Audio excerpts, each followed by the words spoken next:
Hello everyone, welcome to my YouTube channel. तो आज हम लोग देखेंगे क्रॉस मल्टीप्लिकेशन मेथड से लीनियर इक्वेशन को सॉल्व करना। ठीक है, ये भी एक इम्पॉर्टेंट मेथड है जो आपके बोर्ड एग्जाम में पूछता है और ये 2 से 3 मार्क्स का आता है एग्जाम में और ये बहुत इंपॉर्टेंट होता है। ऑप्शनल होता है, ये आगे तो यूज़ नहीं होगा पर क्या है, जब तक 10th 11th में रहोगे तब तक ये यूज होता है। ठीक है, तो चलो हम लोग स्टार्ट करते हैं कि क्रॉस मल्टीप्लिकेशन मेथड क्या होता है। तो देखते हैं हम लोग कैसे इसको सॉल्व करते हैं। जैसे सबसे पहली बात क्या है कि मुझे 2 इक्वेशन गिवन दी रहेगी, a1x plus b1y plus c1 equal to 0। ये 2 इक्वेशन हो गई तो ये गिवन रहेगी। ठीक है, फिर मुझे क्या करना है कि ये देखो फॉर्मूला है, ये जो फॉर्मूला इसका है x के नीचे समथिंग, ये इसके नीचे समथिंग, ये समथिंग, ये फार्मूला कहाँ से आया तो इसको हम लोग बताया, इसको मैं बता रहा हूँ। ठीक है, पहले हम लोग क्या करेंगे, b1 से स्टार्ट करेंगे, b1 c1 a1 b1, जहाँ से स्टार्ट किए वहाँ से एक ऑर्डर में ख़त्म कर देंगे। ठीक है, तो ऐसे लिखने के बाद फिर इक्वेशन 2 में आएंगे, फिर b2 स्टार्ट करेंगे, b2 c2 a2 b2, ऐसे हम लोग एक ऑर्डर में लिख लेंगे। ठीक है, ये जो वैल्यू गिवन रहेगी वो लिख लेंगे। ठीक है, फिर उसके बाद हम लोग क्या करेंगे, क्रॉस मल्टीप्लाई करेंगे, ऐसे क्रॉस मल्टीप्लाई करेंगे, क्रॉस मल्टीप्लाई ये होगा तो आ गया b1 c2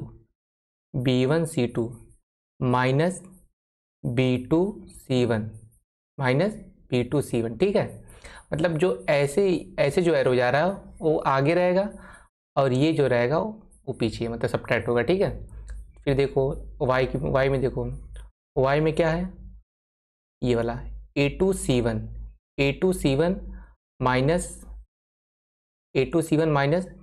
a1 c2 equal to, ये कांस्टेंट है तो कांस्टेंट नीचे रहेगा 1 अपॉन समथिंग, फिर ये हो गया b2 a1, मतलब a1 b2 minus b1 a2, ये एक फार्मूला हो गया। ठीक है, ये फार्मूला हो गया। ये याद करने का तरीका ये है कि b1 से स्टार्ट करेंगे फिर b1 पे जाके एंड कर देंगे, ऐसे हम लोग क्रॉस मल्टीप्लाई करेंगे ऐसे। ठीक है, फिर इसको वैल्यू लिखने के बाद फिर बाद में इक्वेट करेंगे। ठीक है, इसको 21 से इक्वेट करेंगे, इसको इससे इक्वेट करेंगे, तो मेरी x और y की वैल्यू आ जाएगी। ठीक है, चलो स्टार्ट करते हैं, क्वेश्चन देखिए कैसे सॉल्व करेंगे। जैसे ये क्वेश्चन गिवन है तो हम लोग उस फॉर्मूले की हेल्प से कर रहे हैं। पहले इसको हम लोग स्टैंडर्ड फॉर्म लिख देंगे। स्टैंडर्ड फॉर्म का क्या था, a1x प्लस b1y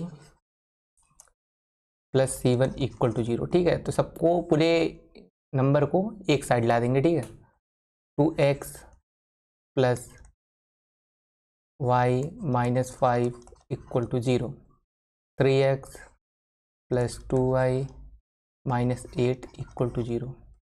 सबसे पहले हम लोग क्या किए थे, b1 से स्टार्ट किए थे। ठीक है, लिखना b1 से लिखना स्टार्ट किए थे, b1 से लिखना हम लोग स्टार्ट किए थे। तो चलो स्टार्ट करते हैं।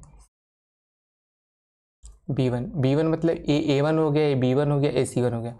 b1 की वैल्यू क्या है 1 के बाद c1 की वैल्यू क्या है -5, फिर उसके बाद फिर a1 क्या है, a1 2 है, फिर उसके बाद क्या है, फिर b1, जहाँ से स्टार्ट के फिर वहाँ ख़त्म कर देना है। ठीक है, फिर 2 b2 2, देन -8, फिर 3, फिर 2।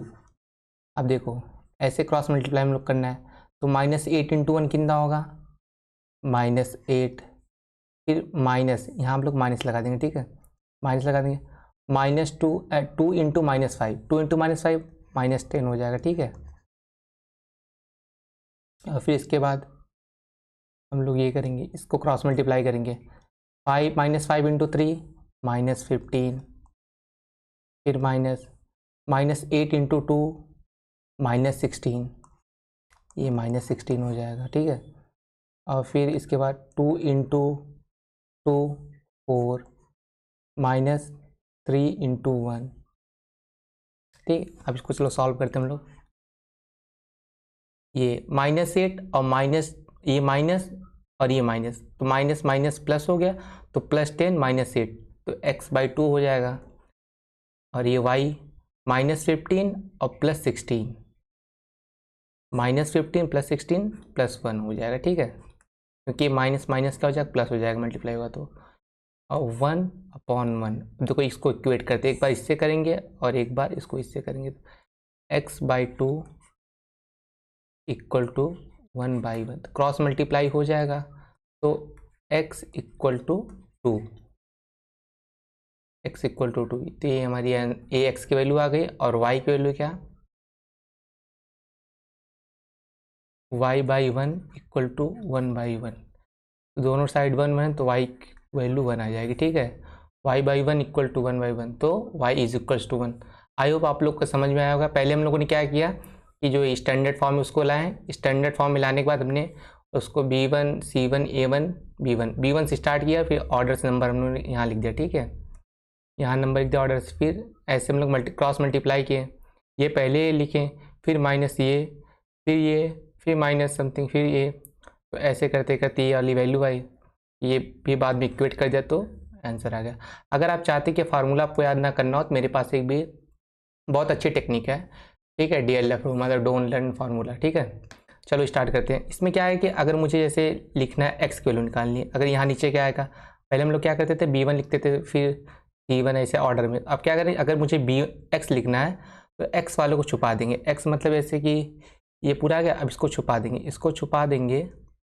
अगर चलो मैं पेन बदल लेता हूँ, अगर हम मान लेते हैं अगर मुझे x निकालना है तो इसको छुपा देंगे। ठीक है, इसको छुपा देंगे तो बचा क्या, बस केवल इतना बचा, इतना बचा। ठीक है, तो ये आपस में क्रॉस मल्टीप्लाई कर दें। चलो जैसे ये इस क्वेश्चन में भी बता दो तुमको, अब मुझे निकालना है। ठीक है, तो x निकालना, तो x को हमने छुपा दिया, x को छुपाने के बाद फिर क्या इतना ही बचा ना, तो आपस में इसके जो कोफिशिएंट है इसको कांस्टेंट मल्टीप्लाई कर दो, कांस्टेंट का आपस में। ठीक है, कांस्टेंट का मल्टीप्लाई कर दो आपस में इसको छुपाने के बाद। ठीक है, आई होप समझ में आ रहा होगा मैं क्या कह रहा हूँ। x निकालना है तो x को छुपा के इसका जो कोफिशिएंट इसको मल्टीप्लाई कर देना। चलिए हम लोग करते हैं। इसका कोफिशिएंट 2 है, इसका coefficient -12, 2 into -12 -24। Wait just a second, pen का कलर बदल लो। 2 into -12 -24, then cross multiply minus हो जाएगा तो -3 इंटू 1, ये माइनस पहले से था, और ये -3 इंटू 1 -3 हो जाएगा। फिर मुझे अब y निकालना है तो y को छुपा देंगे।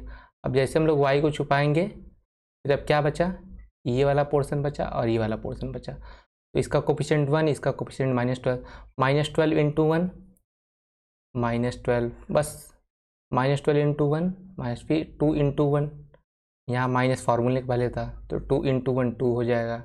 ये मुझे जब ऐसा ही वाला फार्मूला अप्लाई करेंगे ना तो यहाँ माइनस पहले से लगा देंगे। अब ठीक है, ये आ गया, क्या किया हमने, -12 इंटू 1, इसका कोफिशिएंट 1 था, और 2 इंटू 1 माइनस, फिर हमने कांस्टेंट को छुपाया। जब कांस्टेंट को हमने छुपाया तो क्या बचा, अब ये वाला पोर्शन बचा, ये वाला पोर्शन बचा, तो क्या -3 इंटू 1 -3 इंटू 1 -3, फिर 2 इंटू 2 4, ये फार्मूले का माइनस है, तो फिर क्या आएगा आंसर, x, ये +3 हो गया और ये x, और फिर y अपॉन -12 -2 -14, और ये माइनस मिलेगा +14 कर देगा। ठीक है, और ये 1/-3 -4 -7 हो जाएगा। चलो हम लोग करते हैं, अब इक्वेट करते हैं इसको हम लोग इक्वेट करते हैं, एक बार इसको इससे इक्वेट करेंगे और एक बार इससे करेंगे। तो x बाई -21 अपॉन क्या था, 1/-7, 1/-7, ये माइनस और ये माइनस कैंसिल हो जाएगा, दोनों साइड माइनस माइनस है, तो x/21 अपॉन 1/7, तो क्रॉस मल्टीप्लाई होगा तो ये 7x इंटू 21 और x इज इक्वल टू 21/7, का आंसर आ जाएगा 3। ठीक है, और दूसरा y को इक्वेट करेंगे तो y/14 क्या आएगा, y/14 y upon 14 equal to -1/-7। ठीक है, -1/7, क्रॉस मल्टीप्लाई करेंगे तो ये 7y हो जाएगा, और ये 14 into -1 -14, y is equal to -14/7, तो आंसर आ जाएगा -2।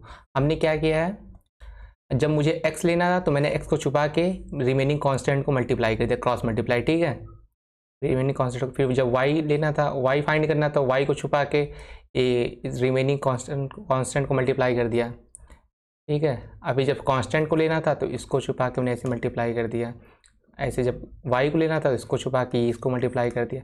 आई होप आप लोग समझ पाएंगे। अगर इसमें क्या है कि आपको फार्मूला याद नहीं करना पड़ेगा, ठीक है। बाकी ये भी कोई ठीक, ये वाला मेथड ठीक है।